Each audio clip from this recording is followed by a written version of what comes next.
Aquarium fish fair থেকে আজকে আমি কি কিনলাম? অনেকে চিন্তা করতেছেন যে আমি হয়তো একুরিয়াম ফিশ ফেয়ারে ঘুরে আসছি, জাস্ট দেখতে গেছি কি অবস্থা। কিন্তু আমার কিছু পছন্দের ফিশ ছিল যেগুলো দরকারও ছিল আমার, ওগুলো আমি নিছি। যেমন এখানে আমি কয়টা গাপ্পি নিছি, কারণ আমার যে একটা নর্মাল পন্ড বানিয়েছিলাম আমি, ওখানে কোনো ফিশ আমি আপাতত দেই নাই। তো এখানে আমি ফার্স্টে গাপ্পি দিব, কারণ গাপ্পি একটা ইজি মেনটেন্স পেট।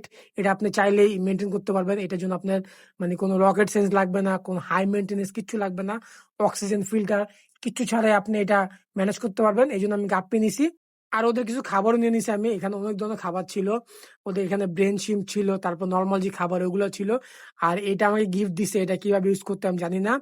তারপর ওদের জন্য কিছু প্লান্টও নিব, কারণ প্লান্ট অনেক ইম্পর্টেন্ট, যেহেতু আমার পন্ডটা আউটডোরে আছে। এখানে কিছু ফ্লোটিং প্লান্ট নিছি, এগুলো নিছে প্রত্যেক পিস 5 টাকা করে।